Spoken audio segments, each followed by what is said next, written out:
Last time we looked at how the changing face of Ulster generally, and the Colin area in particular, were affected by the plantations of the late 16th and early 17th centuries. We looked at some of the key figures of the time. One of them, of course, was Sir Arthur Chichester, who is pictured here. Arthur Chichester's family would have a huge influence in the development of Belfast and the outlying areas, including the Colin district. Not only did the names of the streets in central Belfast, like Arthur Street, Chichester Street, and as they were the Donegal family, give their names to local streets, they also effectively owned the land on which most people lived and rented it to them. This was also true of the Conway family, who, like the Chichesters, had built a castle out in Lisburn. In 1707 and 1708, coincidentally, fires in both jurisdictions were to change the history of both families. Belfast Castle in 1707, then the largest building in the little town, burnt down, killing a servant and two of the Donegal family. The Chichesters moved to Fisherwick House in Staffordshire, from which we get Fisherwick Place in Belfast to the present day. The Conway family similarly were affected when their castle burned, and most of the city, it was still only a town, of Lisburn burnt down as well. Developments happened, of course. Old Catholic churches like St Patrick's of Drumbeg were simply taken over by the new supporters of James Stuart, James I of England, and it became a Church of Ireland chapel. This is a picture of it with the lynch gate beside it. It sits on the lagan to the present day. The Catholic population didn't have any church at all. Following the Williamite Wars, the Irish Parliament had passed laws which made it a crime for a priest who was not registered to serve his flock in Ireland. It made it illegal for a Catholic to own land, though he could rent it, but he was forced to subdivide among his families. The penal laws were designed really to stop any possibility of a future rebellion by Ireland. In the 100 years since the Battle of the Boyne, however, there were many changes.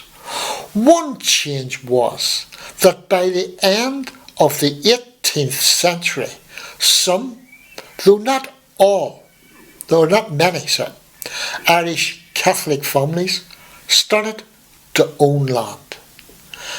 This, near where the roundabout is leading to Twinbrook, is the Teeling Breach-Green, right beside it, near Suffolk, at the townland Tom of the Toe End. They were an old Anglo-Irish family, Catholic, from County Meath, who had settled in the area of Lisburn, in what is now the Colin district, with a bleach green. They were flax growers and linen manufacturers, and very unusually, very well educated for the time.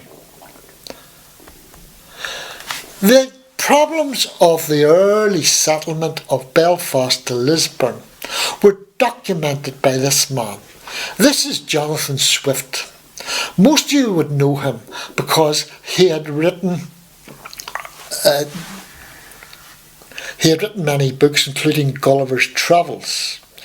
Gulliver's Travels, of course, includes Lilliput, the land where Lemuel Gulliver landed, and he had taken it from the parish of Kilroot, where he was a Church of Ireland minister. He used to travel along across North Belfast, as it is now, and going in he passed Lilliput Farm, and he incorporated that name into his famous story, allegory, of Gulliver's Travels. Later he was to be the Dean of the St Patrick's Church of Ireland in Dublin itself, but he railed against the poor treatment of the Irish peasantry generally by the English establishment. He was solidly Church of Ireland, but in publications like Wood's Halfpence, he makes the case that there should be a far more engaged, far more tolerant behaviour toward Irish society generally, Irish Catholic society. There had been cultural developments as well in the 18th century. This is Sir Edward Bunty, and he was the organist and choir master in St George's, which is at the bottom of Castle Street to the present day. And it was rebuilt in 1810. But when he was there, he helped in the 1780s to organise the Harpers Festival, where they collected famous old Irish tunes. They let the harpers play in the assembly rooms, still standing at the bottom of Donegal Street, the oldest standing building in Belfast, and there was an acknowledgement that Irish culture, people like the blind harpist Colin, had much to offer all aspects of society. A certain tolerance had in fact arisen. But at the same time, part of this tolerance, they had to look at developments on a wider scale. This is General Humbert, a very important officer in the French Revolutionary Army. And to some in Belfast, particularly the Presbyterians, he represented a new man. This was someone who wanted to sweep away the old order, to do away with many royal privileges, to do away with much of the powers of established churches. This was a challenge. He was from the French Revolution, which really begins in 1789 and has a massive impact on the thinking of many people in Belfast, as indeed did the American Revolutionary Wars, which moved itself out of English control, setting up an American republic, 13 states at the start. Very, very important, because new ways of doing things were now being shown to the world in France and America. And in America, with the massive Presbyterian emigrations from 1720s to the 1770s, where the Ulster Scots had gone through the Cumberland Gap and all, when you said our American cousins, you could mean it very literally, with so many presidents drawing their antecedents and their identity from the area of Antrim and Down and Tyrone, Ulster generally. Now Humbert was to be part of the revolutionary group who were to form the tail end of the Irish Rebellion of 1798, which can be rather complicated. This is Bartholomew Teeling, the oldest member of the Teeling family we mentioned earlier. He was born in 1786 and was the son of Luke Teeling, Luke and Mary Teeling, who owned the bleach green and linen manufacturing area that we seen earlier in Suffolk. He was very well educated. Although a Catholic, there was tolerance in Ireland at that time. From 1783, Catholics had to vote. Industry was being developed. The Marquis of Donegal, the first Marquis of Donegal, one of Sir Arthur Chichester's descendants, had actually given a substantial sum of money for the development of the Lagan Canal to promote industry, which was built between Lisburn to Belfast and is still a beauty spot and a popular walking place today. Designed by Sir Thomas Omer, it had finished in 1786 and was an indication that industry could yet be a vital part of Belfast's economy. The man you see in the picture, Bartholomew Teeling, went to the Duberdew School in Lisburn itself. And really he was a very fine scholar. It was a Church of Ireland school, but there was enough tolerance to let a Catholic attend. More than that, he went to Trinity College in Dublin, which up until the late 70s, early 1780s, would not have let not only a Catholic in, but a Presbyterian would have difficulty to have obtained entry into Belfast, Ireland's only university.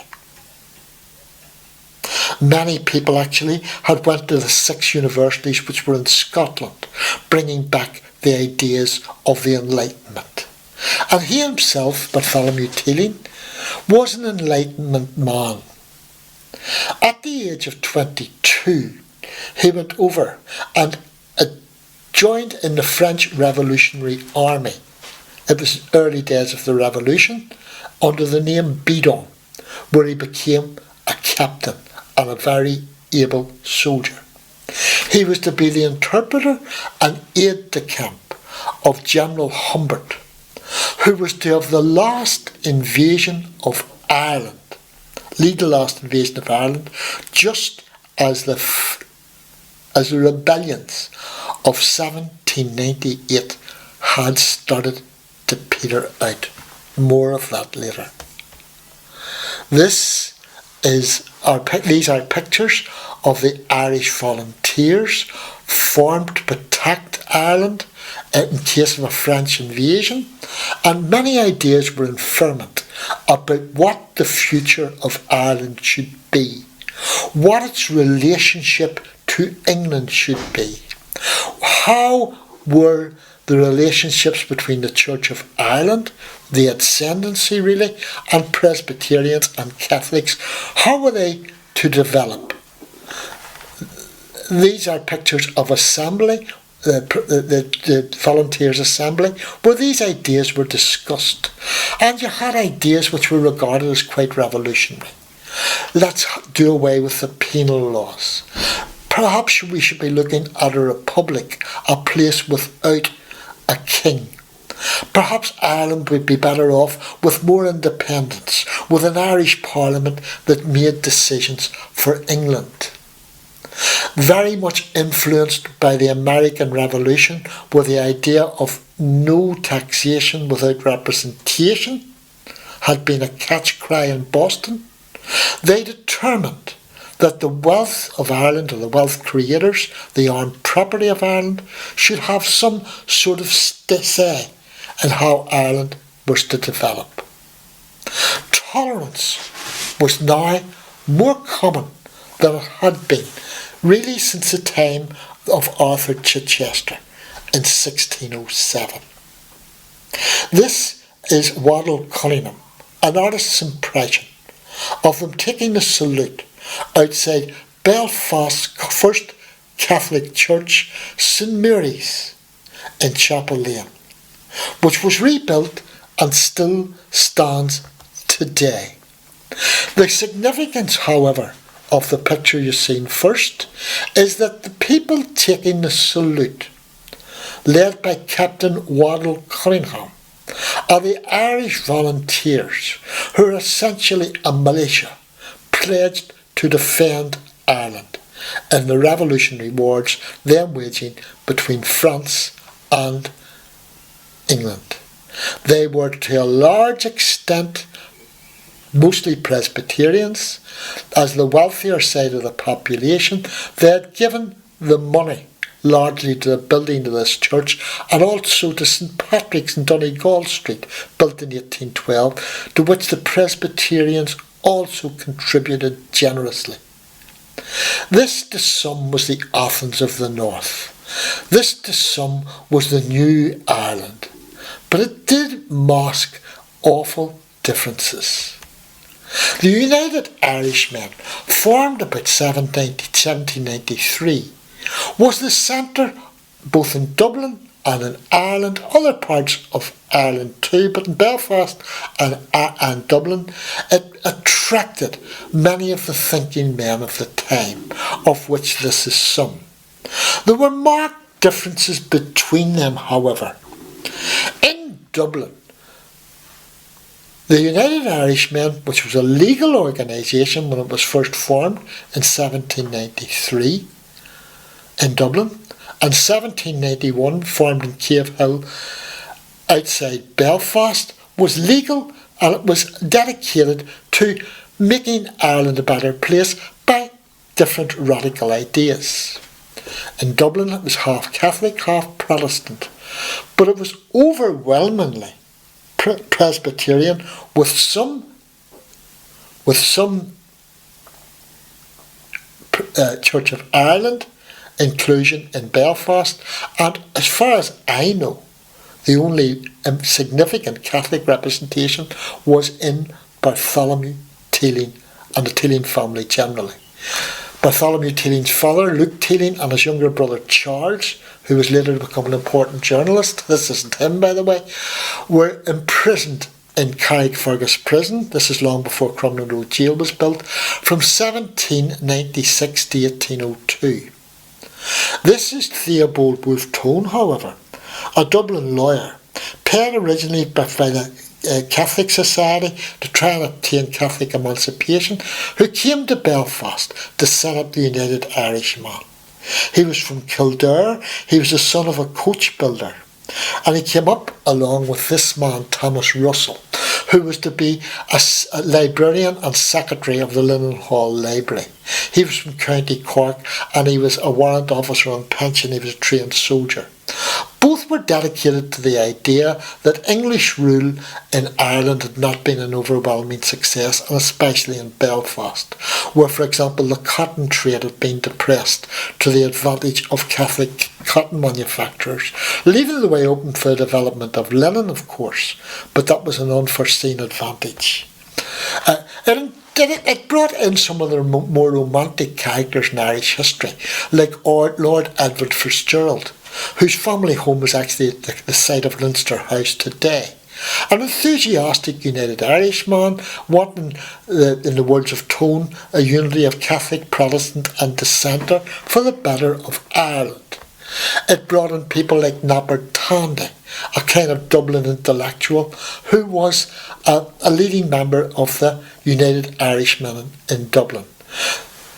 There was a suspicion among Belfast United Irishmen, including this Presbyterian Jemmy Hope, who lived in Brown Square, is a handloom weaver, a great leader, a very, very important figure in the United Irishmen, that there was too much lax talk, that the authorities knew far too much about Dublin's activities, and there was a danger of suppression. This is the first sign of depression. William Orr from Templepatrick, a very sort of romantic figure, very well liked by everyone, always wore something green every day, and had been administering the United Irishman oath out in County Antrim, executed in 1796. One of the slogans the United Irishmen going to battle in the Battle of Antrim and Saintfield was, "Remember Orr," the Protestant farmer from Templepatrick.